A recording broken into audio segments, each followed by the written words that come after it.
welcome back.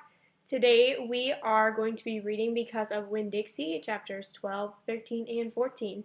I can't believe that we're already this far in the book, but I hope that in between studying and working on stuff that you guys are getting some time with your families to be doing some fun things. So, for example, let me show you.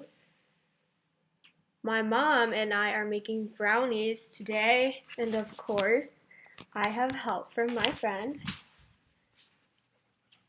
Bella. So I hope you guys are getting some opportunities to try some different things like baking or cooking dinner with your families, taking a break from the computer screens and getting to do something else fun. Maybe that's coloring, baking, playing with your siblings. Also forgot to mention that these are frozen 2 brownies that my mom and I are making. They're going to be little Olaf brownie balls, so that should be fun. But let's get started. Chapters 12, 13, and 14, Because of Winn-Dixie. So in chapter 11, we left off where Winn-Dixie has a pathological fear of thunderstorms, and the preacher and the preacher and Opal were comforting Winn-Dixie after the thunderstorm. So that's where we left off, and now we're going to be reading chapter 12. Me and Winn-Dixie go to Gertrude's Pets so early for my first day of work that the closed sign was still in the window. But when I pushed on the door, it swung open, and so we went on inside. I was about to call out to Otis that we were there, but then I heard music. It was the prettiest music I've ever heard in my life. I looked around to see where it was coming from, and that's when I noticed that all the animals were out of their cages. There were rabbits and hamsters and gerbils and mice and birds and lizards and snakes, and they were all just sitting there on the floor like they had turned to stone, and Otis was standing in the middle of them. He was playing a guitar, and he had on skinny, pointy-toed cowboy boots, and he was tapping them while he was playing the music. His eyes were closed, and he was smiling. Winn-Dixie got a dreamy kind of look on his face. He smiled really hard at Otis, and then he sneezed, and then his whiskers went all fuzzy, and then he sighed and kind of dropped to the floor with all the other animals. Just then, Gertrude caught sight of Winn-Dixie. "Dog!" she croaked, and flew over and landed on his head. Otis looked up at me. He stopped playing his guitar, and the spell was broken. The rabbit started hopping, the bird started flying, the lizard started leaping, and the snake started slithering, and Winn-Dixie started barking and chasing everyone that was moving, and Otis shouted, "Help me!" For what seemed like a long time, me and Otis ran around trying to catch mice and gerbils and hamsters and snakes and lizards. We kept on bumping into each other and tripping over the animals, and Gertrude kept screaming, "Dog! Dog!" Every time I caught something, I put it back in the first cage I saw. I didn't care if it was the right cage or not. I just put it in and slammed the door. And the whole time I was chasing things, I was thinking that Otis must be some kind of snake charmer, the way he could play his guitar and make all the animals turn to stone. And then I thought, this is silly. I shouted over Winn-Dixie barking and Gertrude yelling. I said, "Play some more music, Otis." He looked at me for a minute, then he started playing his guitar, and in just a few seconds, everything was quiet. Winn-Dixie was lying on the floor, blinking his eyes and smiling to himself, and sneezing every now and then, and the mice, and the gerbils, and the rabbits, and the lizards, and the snakes that we hadn't caught yet got quiet and sat still, and I picked them up one by one and put them back in their cages. When I was all done, Otis stopped playing. He looked down at his boots. "I was just playing them some music. It makes them happy." "Yes, sir," I said. "Did they escape from their cages?" "No," Otis said. "I take them out. I feel sorry for them being locked up all the time. I know what it's like being locked up." "You do?" "I have been in jail," Otis said. He looked up at me real quick and then looked back down at his boots. "You have?" I said. "Never mind," said Otis. "Aren't you here to sweep the floor?" "Yes, sir," I told him. He walked over to the counter and started digging through a pile of things, and finally he came up with a broom. "Here," he said, "you should start sweeping." Only he must have gotten confused. He was holding out his guitar to me instead of the broom. "With your guitar?" I asked. He blushed and handed me the broom, and I started to work. I am a good sweeper. I swept the whole store and then dusted some of the shelves. The whole time I worked, Winn-Dixie followed me, and Gertrude followed him, flying behind him and sitting on his head and his back and croaking real quiet to herself. Dog, dog. When I was done, Otis thanked me. I left Gertrude's Pets thinking about how the preacher probably wouldn't like it very much that I was working for a criminal. Sweetie Pie Thomas was waiting for me right out front. I seen that, she said. She stood there and sucked on her knuckle and stared at me. Seen what? I said. I seen all them animals out of their cages and keeping real still. Is that man magic? She asked. Kind of, I told her. She hugged Winn-Dixie around the neck. Just like this grocery store dog, right? Right, I said. I started walking, and Sweetie Pie took her knuckle out of her mouth and put her hand in mine. Are you coming to my birthday party? She asked. I surely am, I told her. The theme is pink, she said. I know it, I told her. I gotta go, she said all of a sudden. I gotta go home and tell my mama about what I seen. I live right down there, in that yellow house. That's my mama on the porch. You see her? She's waving at you. I waved at the woman on the porch, and she waved back, and I watched Sweetie Pie run off to tell her mama about Otis being a magic man. It made me think about my mama and how I wanted to tell her the story about Otis charming all the animals. I was collecting stories for her. I would also tell her about Miss Franny and the bear, and about meeting Gloria Dump and believing for just a minute that she was a witch. I had a feeling that these were the kind of stories my mama would like, the kind that would make her laugh out loud, the way the preacher said she liked to laugh.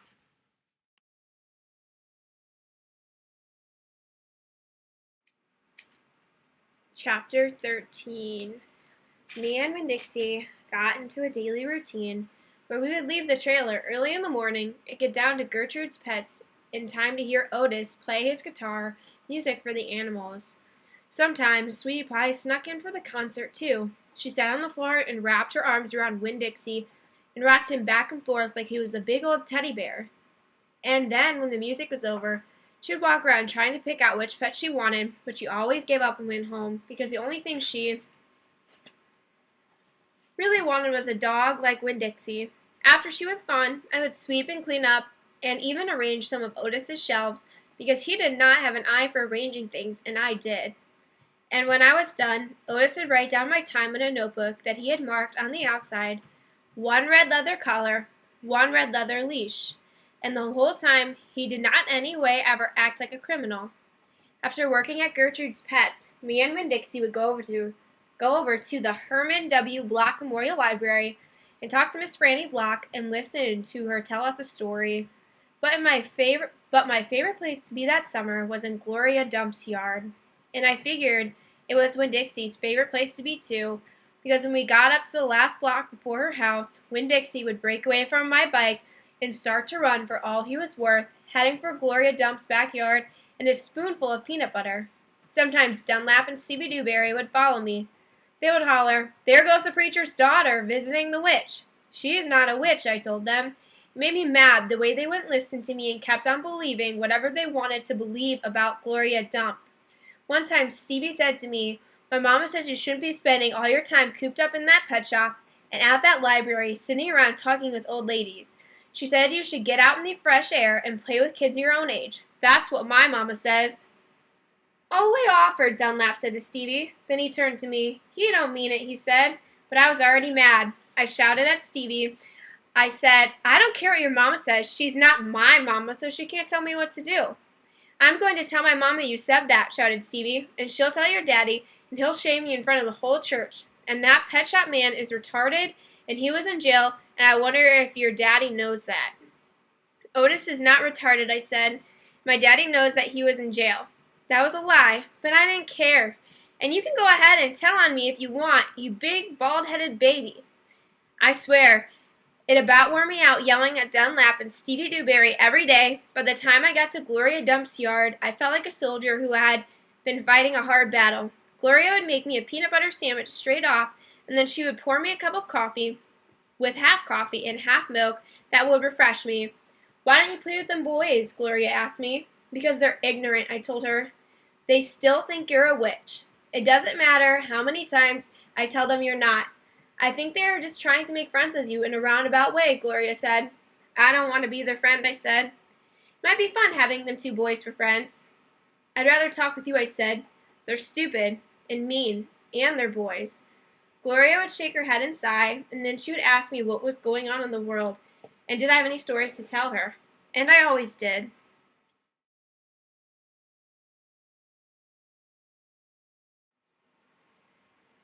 Chapter 14.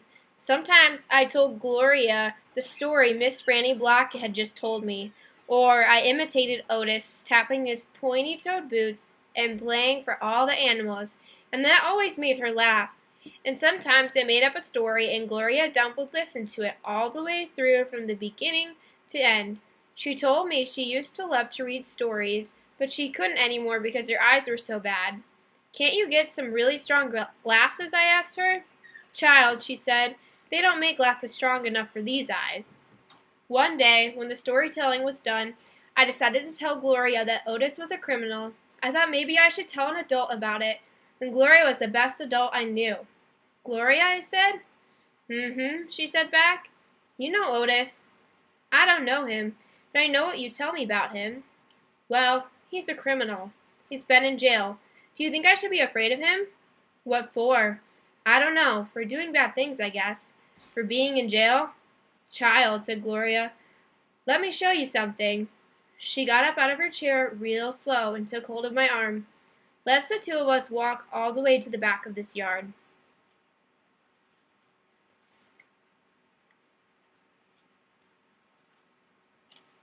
"Okay," I said. We walked, and Winn-Dixie followed right behind us. It was a huge yard, and I had never been all the way back in it. When we got to a big old tree, we stopped. "Look at this tree," Gloria said. I looked up. There were bottles hanging from just about every branch. They were whiskey bottles and beer bottles and wine bottles all tied on with string, and some of them were clanking against each other and making a spooky kind of noise. Me and Winn-Dixie stood and stared at the tree, and the hair on the top of his head rose up a little bit, and he growled deep in his throat. Gloria Dump pointed her cane at the tree. "What you think about this tree?" I said, "I don't know. Why are all those bottles on it?" "To keep the ghosts away," Gloria said. "What ghosts?" "The ghosts of all the things I had done wrong." I looked at all the bottles on the tree. "You did that many things wrong?" I asked her. "Mm-hmm," said Gloria. "More than that." "You're the nicest person I know," I told her. "Don't mean I haven't done bad things," she said. "There's whiskey bottles on there," I told her. "And beer bottles." "Child," said Gloria Dump, "I know that. I'm the one who put 'em there. I'm the one who drank what was in 'em." "My mama drank," I whispered. "I know it," Gloria Dump says. "The preacher says that sometimes she couldn't stop drinking." "Mm-hmm," said Gloria again. "That's the way it is for some folks. We get started and we can't get stopped." "Are you one of those people?" "Yes, ma'am, I am. But these days I don't drink nothing stronger than coffee." "Did the whiskey and beer and wine, did they make you do the bad things that are ghosts now?" "Some of them," said Gloria Dump. "Some of them I would have done anyway, with alcohol or without it, before I learned." "Learned what?" "Learn what is the most important thing." "What's that?" I asked her. "It's different for everyone," she said. "You find out on your own, but in the meantime you got to remember you can't always judge people by the things they done. You gotta judge them by what they are doing now. You judge Otis by the pretty music he plays and how kind he is to them animals, because that's all you know about him right now." "All right?" "Yes, ma'am," I said. "And them Dewberry boys, you try not to judge them too harsh either, all right?" "All right then," I said. "All right then," said Gloria Dump, and she turned and started walking away. Winn-Dixie nudged me with his wet nose and wagged his tail. When he saw I wasn't going, he trotted after Gloria. I stayed where I was and studied the tree. I wondered if my mama, wherever she was, had a tree full of bottles, and I wondered if I was a ghost to her, the same way she sometimes seemed like a ghost to me. So that concludes chapters 12, 13, and 14. So they talked about some pretty serious stuff in those 3 chapters. Chapter 12 was mostly Opal being at Gertrude's pet store and working with Otis and him playing his guitar to the animals, and how all the animals are kind of almost like hypnotized. Like he's seen as magical to Sweetie Pie Thomas and to Opal. And then in chapter 13, that is again her Opal being at Gertrude's pet shop. And Sweetie Pie Thomas even comes in, and is hugging on Winn-Dixie, and Opal talks about how she always has trouble trying to find an animal that she wants, but really she just wants an animal like Winn-Dixie. And then chapter 14 was pretty serious, so they were talking about how Opal needs to not judge Otis even though he was in jail, and she talks about how she has ghosts of her past and she has bottles hanging from her tree.